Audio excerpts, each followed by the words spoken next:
Hamd alemlerin Rabbine, salat ve selam Allah'ın Habibi, Risalet zincirinin son halkası olan Hazreti Muhammed Mustafa sallallahu aleyhi ve selleme, gökteki yıldızlar misali seçkin ashabına, ehli beytine ve onun yolunu takip eden tevhid ehlinin üzerine olsun.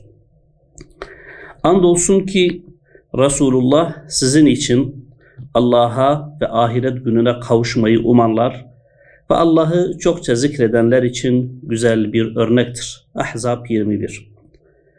Sevgili Peygamberimiz Hazreti Muhammed'i anlama ve sünnetini yaşama adına yurdun farklı noktalarında etkinliklerin düzenleneceği kutlu bir mevsime girmiş bulunuyoruz. Meydanlar Muhammedi sevda ile dolup taşacak, sevdalılar salavat ve tekbirlerle yeri ve göğü inletecektir inşallah. Yüz binler cihad önderi Hazreti Muhammed sallallahu aleyhi ve sellemi tanıyacak Mevlid-i Nebi etkinlikleri kapsamında bu seneki temamımızı cihad önderi Hazreti Muhammed sallallahu aleyhi ve sellem olarak belirlenmiş bulunuyoruz. Temamımız cihattır. Çünkü İslam alemi, İslam ümmeti ve dünyanın diğer halkları despot, zalim güçlerin insafına mahkum olmuşlardır. İnsanlık adeta özgürlüğe, barışa ve huzura susamış olup büyük bir arayış içindedir. Korumasız, sahipsiz, mazlum kadın ve çocukların gözleri bir kurtarıcı beklentisi içinde, kalpleri kurtuluş umuduyla çarpmaktadır. Kuşkusuz bu kurtarıcı Hazreti Muhammed sallallahu aleyhi ve sellem'dir. Herkes onun rehberliğine teslim olmak zorundadır.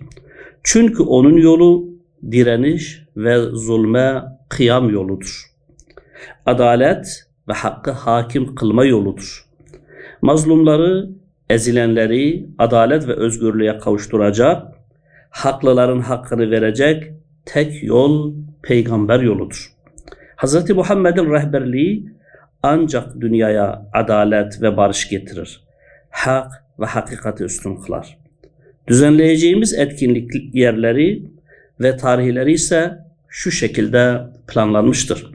21 Nisan Pazar, Batman ve Van, 28 Nisan Pazar, Diyarbakır ve 5 Mayıs Pazar, İstanbul.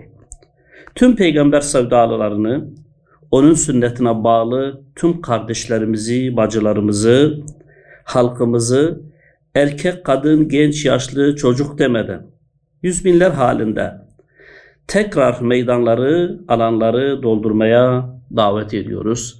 Şimdiden etkinliklerimiz halkımız için hayırlara vesile olsun, ümmetin özgürlüğüne, izzetine vesile olsun. Selamun Aleyküm ve Rahmetullahi ve Berekatuhu. Allah'a emanet olun.